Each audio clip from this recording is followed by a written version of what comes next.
operator hands towards the hoist and either starts letting out to lower the bucket or bringing in to raise the bucket.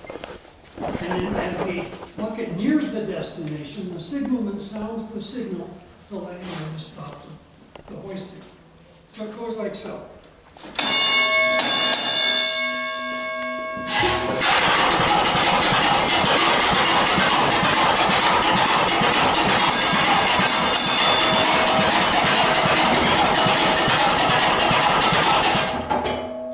You notice there's a fraction of a second for every one of those actions.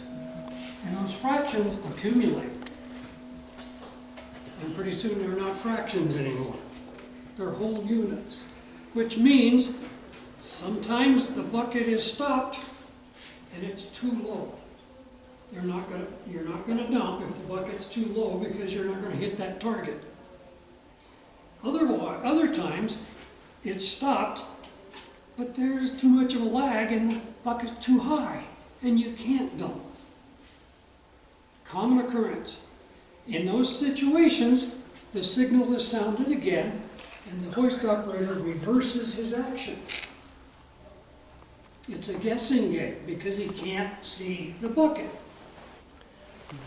And that's the way it was for quite a period of time until somebody came up with this idea. The hoist indicator. Good. This device would be mounted right about where you're standing. Easy, it's okay. That's just a general location. There would be a chain around this sprocket. And they added a sprocket to the main shaft of your hoist. So as the hoist operator was letting out wire rope to lower the bucket, this would turn this direction, let's say. And as he's raising it, going the other direction, of course, now every one of us has used this technology. You've pushed a button to call for an elevator, right? It is. Because you see, when the second signal is sounded, somebody will put a numbered pin in one of these holes. And then they would move this indicator to let the hoist operator know where the bucket was and how he got it there. You see, if it's in the inner circle, that told him he was letting it out to lower the bucket. If it's in the outer circuit, that tells him he was raising the bucket. Okay? You with me? Now we're about to enter a mind drift that isn't. For it to be a true mind drift, we'd have to have a mine. We don't have one of those. There are no mines on this property. This property got its start as a dairy farm and an apple orchard. Okay. So the drift that isn't is a replica that was built for us by students from the Colorado School of Mines in Golden. They have an operational mine in their engineering program. So as you enter the drift, on your right, you will see a fully functional rock drill. I'm one of two guides that does not start that rock drill. If I started it, it would be noisy. And it's made even noisier now because somebody put a rock in front of the bed. So not only is it going to be noisy, it's going to kick up dust. Now you see why I don't start it. I have a question for you. All these machines are loud. Yes, They they are. lose their hearing after a period of time before they can't hear the bell. Huh? That's what I- Exactly. That answers your question. The requirement for hearing protection didn't come out until 1970. Wow. So imagine what this would like in an enclosed building powered by steam. Or that thing over there. Yeah. Or any of them. So guys would cotton balls, cloth, cigarette butts. Yeah, I've seen all kinds of things. You may notice I got a hearing aid in each ear. 21 years in mining, followed by 35 years in heavy commercial construction. Huh? Okay,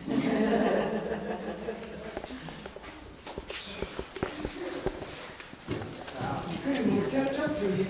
Low battery, uh-oh. All right, here's the old car I was telling you, the nippers were loading and dumping.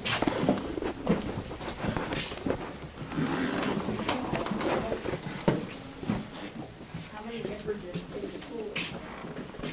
How many nippers did it take to pull it? They didn't pull it, they pushed it, and they would limit the number to no more than 4.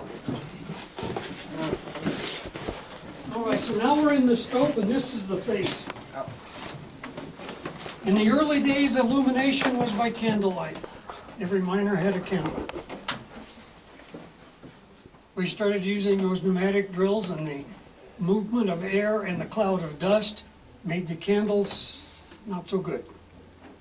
So they were replaced by an oil lamp. This is an oil lamp. Technology coming to us from Scotland. You fill a little teapot with oil and light the wick. Their caps were like ours, soft caps. Instead of a logo, however, there's a metal plate. The hook mounts over the metal plate. Oh my gosh. Now, this open flame is a multi-purpose tool. We have illumination. We have a means by which we can light our fuse, but it also helps us monitor our air quality. So we went from candles to oil lamps to gas lamps. Oh. Now we also used canaries to help us monitor the air quality. You take a canary in a cage down in the mine and you hang that cage on a nail or a spike, and as you're working, you keep an eye on your open flame as well as your canary. Canaries do not lay down in nature. The only time you see a canary laying down is because it's dead. If that's laying down, you know you got a problem. Okay? And then Thomas Edison got involved and he took away the open flame. Thomas Edison had been searching and trying for years to create a battery that was rechargeable. He had been in and out of the battery business at least half a dozen times. That's 6 for some of you.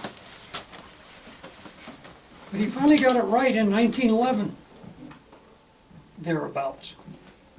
He created a rechargeable battery. This is a lead-acid battery, just like the battery in your car, as long as you're not driving an electric car. To get this battery to work, you fill this case, which has already got lead plates in it, but to get it to make electricity, you fill it with sulfuric acid. As the acid eats the lead plates, it creates electricity.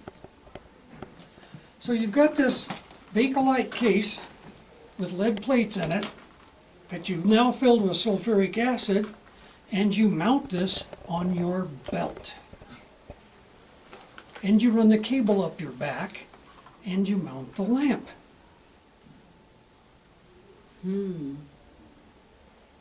I did say this is filled with sulfuric acid, right? Yes, you did. I did. Yes. I want to make sure everybody understood this.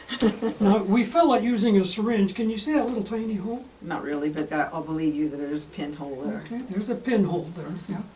That's. Oh, I see it now. Okay, Yep. you want to hold that for me? Is it filled with sulfuric acid? No, it's empty. It's heavy. Oh my gosh. It'd be heavier if it was full. Yeah. But you see, you don't put a stopper or a cover over those because you want that gas to escape. If you don't let that gas escape, guess what this is? A bomb. But as you're working and that liquid's sloshing around and those holes are open, you know what the miners call these holes? Weep holes. You know why? Because you weep when you get burned? They'll make you weep. Now, that teardrop of acid will roll down that case. Ouch. Down your leg. Eat your leg up. Yeah, and it'll eat a hole through your dungarees. That makes Mama happy, not. And it leaves a mark. Oh. Yeah. I got out of the mining industry in 1989. These were still widely used in mining and construction. In 1989, that's when we were first introduced to the light emitting diode.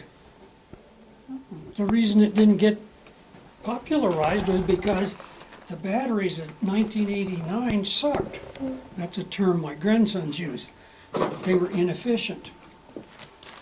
But since then, thankfully, we've got better batteries. These have been drywalled. NASA's had a hand in creating batteries too. What's that? NASA. What about NASA? They created some batteries too for space flight. Probably. Yeah. NASA engineers are guilty of doing a lot of stuff. A lot of good stuff. Yeah. I think that's where. But now that we got this Chargeable health stuff. and safety stuff out of the way, let's get the work done. Okay? You got a driller drilling holes in the face. Horizontal holes are typically 10 feet long. In the old days of TNT and black powder fuse, a 10-foot hole required 3 sticks of explosive. Now they wouldn't go 1, 2, 3. They would tamp the first stick in the end of the hole using a non-sparking rod. Then they would get rock dust from the driller, and they would tamp in about 3 feet of rock dust. Stick number 2, 3 feet of rock dust. Stick number 3, collar with rock dust. Each hole, by design, has a different length of fuse. The purpose of that is to create a sequence of explosions. The first detonation creates a void, the next one fills. That's how they get the rock to fall, as opposed to fly. You with me? Yep. Now, the blaster knows he's not quick enough to light these one at a time and get out of there before things start happening. So he puts them together in a harness, runs a safety fuse or a master fuse to a safe area, sets up his detonator and sounds the alarm. The alarm. Fire in the hole!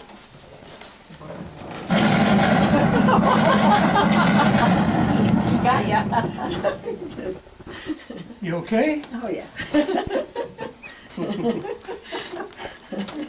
That's how the mining industry breaks their rock. When did they start using dynamite? Or had they always When, used it? when Nobel invented it, Well, when was that? 18 something. in about 1820. Oh, okay, I did not know that. But this is the real kicker. You see, it takes 40 seconds for 12 inches of black powder fuse to burn. That's how they counted the detonations. But in the 1940s, we converted to electric blasting caps. Process is the same, except this is much faster. These detonate in 1/1000th of a second. Wow. You set them off with a 9-volt battery. But now we've got a pile of muck. How much gold have we got? 1 and 1 We haven't a ounce. clue. We have to gather up a sample and take it to be tested at the assayers.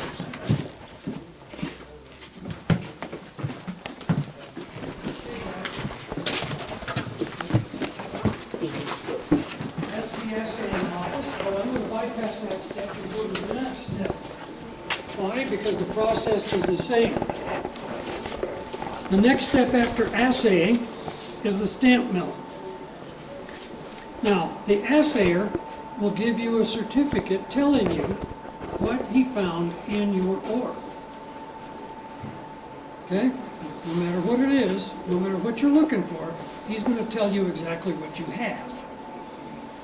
And then you've got to get that material processed, so you go to the stamp mill. The process at the stamp mill is the same as at the assayers. The difference is volume. Assayer works with a couple 100 pounds. These guys work with tons. Okay? That's a stamp. That's a baby stamp. It's only 250 pounds. In our stamp mill, they start at 500 and go to 900. Each stamp is mounted on the end of a tall iron rod. And on each of those rods is either a collar or a shoulder that allows that stamp to be raised about 2 feet from the floor and then dropped. That's how it pulverizes the rock. So, the process for stamping and the process for assaying is the same. You have a primary crusher to take your raw ore and reduce it to a size to be introduced to the stamps. At the stamp mill, think volleyball size rock to crabapple size rock. It's that crabapple size rock you introduce to the stamps. In our model, this is a battery of stamps. A battery typically is 5 stamps. Okay? Behind those stamps, you introduce a water flush. That flush will literally flush the pulverized rock across your amalgamating table. That table will be coated with a chemical that's designed and so that it will extract gold from your ore if that's what you're processing. If you're not processing ore containing gold, you won't have an amalgamating table. Okay? What's the end product for ore? Is that steel? What's the question? The end product of ore.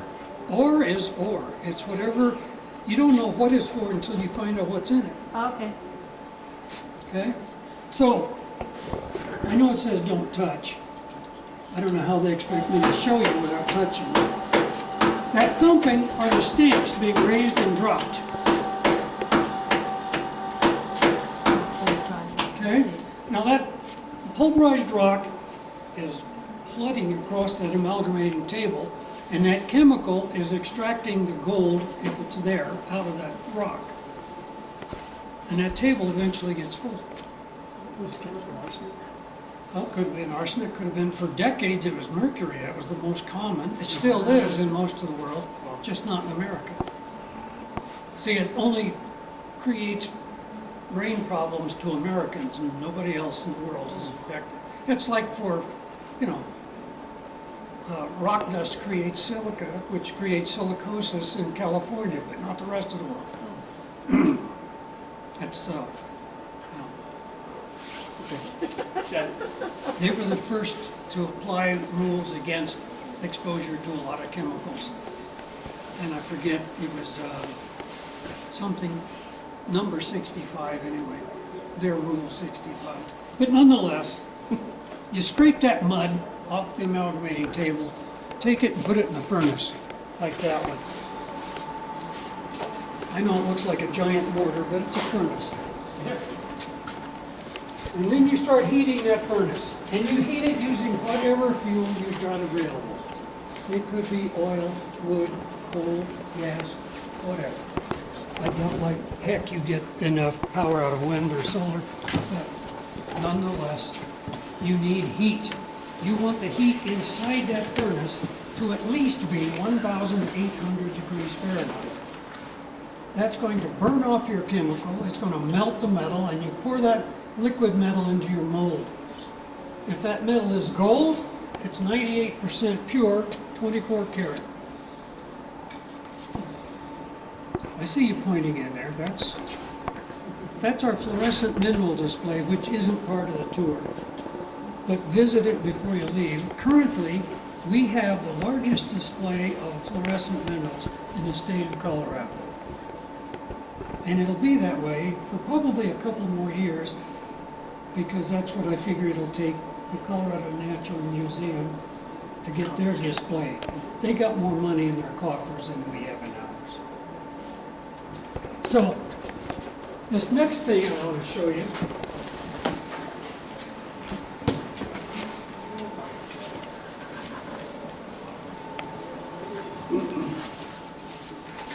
is not a rocket. I know it looks like one. And the reason it looks like one is because NASA engineered it. You see, NASA was charged with the responsibility of creating a device to be used in the rescue of miners that have become trapped by a collapsed mine. Their first device was used in 1963 in Kentucky, 9 coal miners. This is iteration number 5. And a device identical to this was used to rescue 33 Chilean miners that had been trapped 2,300 feet underground for 70 days. We have this because the Chilean government had it built to the exact specifications of the one unit that they used to rescue those miners. And it was intended to be an award of thank you to the leader of the drilling team that actually located those miners. There were 3 international exploration drilling teams, a Canadian team, a Chilean team, and an American team. Jim Hart was the leader of the American team. Jim Hart lived in Castle Rock, Colorado with his family. As you can see, this ain't going to fit in his living room. He didn't want it in his yard. How does it work? Don't get ahead of me. You see, Jim Hart's guys discovered where those miners were on day 17. The government thought it was going to take 90 days just to locate them, which meant they weren't going to rescue, they were going to recover. But on day 17, that's when Mr. Hart's team members located those miners. So they were able to keep them alive for another 52 days in order to drill a hole big enough to put this thing down. Okay, now these things had to be built and tested in 52 days. And since it involved putting a person inside it, that means it had to meet a minimum safety factor of a 5 to 1. Whereas if it was just mechanical, 2 to 1. That tells you that originally there were 5 of these, because 4 still exist. The one that was used is in Chile. There are 2 others that are in the Smithsonian, and there's one in Colorado Springs. Once they got the hole drilled, they connected this to a gantry crane, and they started lowering it down to the bottom. It took about 35 minutes. Which direction is it going from there? It goes down from here. I know, but which direction? From the top direction is it down? Oh, the yellow part? It's upright. It goes down just like this. Yeah, it's upright. Oh, okay. They're going to hook it up there. Okay? Yeah, it's not, that bullet nose is just a bullet nose. That's all. It's not for wind resistance or nothing like that. But it took about 35 minutes to lower it down. It'll take 45 minutes to put all the safety equipment and health monitoring equipment on a miner. Another 35 minutes to pull it up. Once they started, they didn't stop until the last miner was out. Okay? Questions? No? No? Good. Let's go. Did you say how deep the hole would have to be? 2,300 feet. Almost half a mile. Well, I do have a question. How did they detect the miners? How did they find the miners to detect? They were drilling a hole. Oh, they were just drilling lots of little They were pilot drilling holes? experimental holes. They didn't know where they were. They knew where they hoped they were. Oh. Okay, but They- they got 2,300 miles, I mean 2,300 feet. feet for each hole that they drilled. They started drilling holes. Okay. Wow. Jeff was part of that rescue. He worked for Oakley, and in manufacturing, they provided glasses for sunglasses. Cool. It's like the guy in, well, he lives here in Colorado Springs, but he was working out of Pueblo, and they're the ones that put together the air pack that was used. That's cool. A lot of people were involved in that, Oh, yeah. a lot of companies. So with that, let's go talk about some steam engines. Thank you for sharing that. Sure, that's what I get paid for.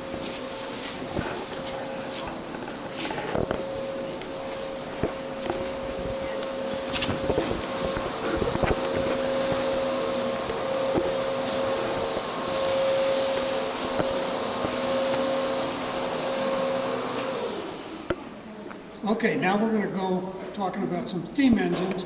And before I run any of these steam engines, I gotta give you guys the safety talk. Notice I said guys, not gals. Because in my 10 years, I've never had to remind a female about the safety talk. But us guys are like little boys and moth to a flame when we start seeing big machinery move. Does it work? Yeah, exactly. So listen up, guys. The safety talk. What few safety devices on these machines are there for the purpose of protecting the machine, not people. So while I'm operating these machines, all of them, the rule is the same. For your safety, stay on the carpet. Okay, so what we're looking at is approximately 80,000 pounds of cast iron, approximately 40 tons. It was built in 1895 by the Corliss Steam Engine Company in Providence, Rhode Island. It was purchased by a paper mill in Massachusetts, which means they had to dismantle the machine. No, that's fine, she can take pictures. They had to dismantle this machine and then ship it to Massachusetts and put it back together. Time consuming. They also had to have a boiler built and the steam engine to power it so that they could run it, to time it and balance it. So they started running this machine to provide power at the paper mill in 1910. And they used it continually until the 1970s, 60 plus years. During the 70s, they decided to convert to another power source. So they shut down this steam engine and they sent word out across the country that whoever wanted it could have it. Just come get it. Now you may find this hard to believe, but there is no owner's manual for this machine. There's no service manual for this machine. So in order to know how to put it back together, somebody had to take lots of notes. It took a while. But once this machine got here and they started putting it back together, that's when they started building a shelter for it. Because this is one of only a handful of Corliss machines out there that still run. There's many of these machines out there, but very few of them are operable. So, while this machine was running to create power for a paper mill, that big red flywheel, which weighs 18 tons or 17 tons, something like that, would spin at 100 revolutions a minute. And this machine is capable of producing 500 horsepower. We're not going to run it that fast. We're not in the business of making paper. We're just in the business of showing you that after 130 some odd years, this puppy still works. So we did some engineering, reverse engineering. We've removed the pistons. And we're going to run it backwards using an electric motor. And I'll start it, and it'll run for about a minute, which is enough time for all y'all to walk around it so you can look at all of its moving parts. And the next machine will be that black one. Now guys, one more reminder. Stay on the carpet. Stay on the carpet.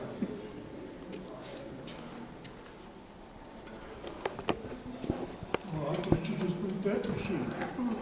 That my battery's not dead.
So this next machine is also a two-piston machine, but it's considerably smaller, as you can see. And at 1250 RPM, this machine puts out 10 horsepower. A machine this size would require a boiler about that size. And we've got it connected to Edison's dynamo, and that dynamo is capable of generating 5 kilowatts of direct current electricity, which is enough to illuminate 80 60-watt bulbs, which means a setup like this could illuminate a building of this size. Oh, the safety device that I mentioned is the flyball governor. That's the cruise control of its day. It limits the amount of fuel, steam, this machine can pull from the boiler. Without it, a steam engine will pull steam from the boiler as fast as it can get it, which typically resulted in boiler failure. However, if the boiler didn't fail, guess what did fail? The machine. You know, it either overheated and seized, or it blew itself up. Those are your only options. You don't want either one of them. Ain't pretty. Now, the rest of these machines, we operate using compressed air as our fuel. So they're noisier. But as I open the air valve, air enters this chamber, and you can see that device start to turn. And the more air I give it, the faster it rotates. Are you ready?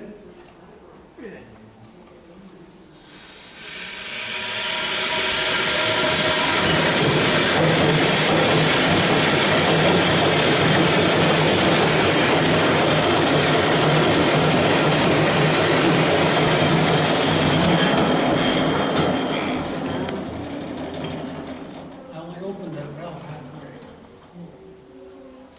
Now you may have noticed on the big green machine, the same as on this little machine, the oil cups.